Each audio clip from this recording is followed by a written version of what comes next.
It seems oddly appropriate that a man who collects postcards lives in a house that's picturesque. I've sent postcards all my life.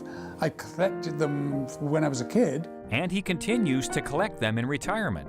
A former journalist and current heritage activist, Nick Russell has such a passion for postcards, he recently published a book called Victoria, Then and Now: Postcards from the Past. Simply the concept of sending messages to people, simple, short messages the length of a tweet. Long before the immediacy of Twitter, Facebook, and Skype, just over 100 years ago in Victoria, postcards became the new social media. Victoria changed dramatically around 1900. There was a downturn at the end of the 19th century, and then at the beginning of the 20th century, there was a huge growth spurt in Victoria. And everybody suddenly got rich, started building. There were new houses, new businesses, more prosperity in general, and tourism.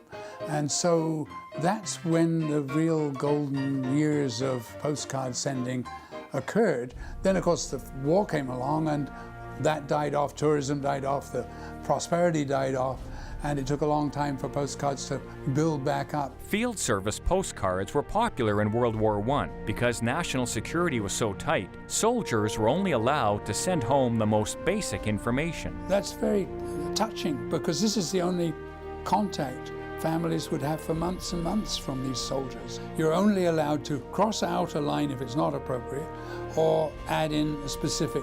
I have received your letter dated, and you can put in the date. You're allowed to put in the date, but you can't say anything about how you are, what condition you are, where you are. After the war, and before every home had a telephone, postcards were the quickest, easiest, and cheapest way to stay in touch.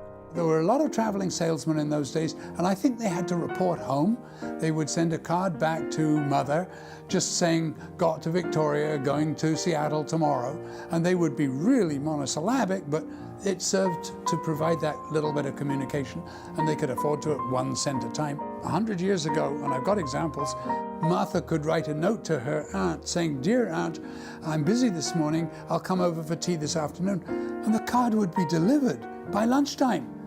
Where do we get service like that today? You're lucky if the card gets delivered a week later. As well as an insight into our social past, Nick believes postcards also provide us with invaluable historical references. I love the detective work of trying to find where that house was, whether it's still there, how much it's changed. Old postcards are a wonderful source. They may not be as popular in this digital age, but in a city as beautiful as ours, the postcard still has its place. In Victoria, I'm Dan Kahan.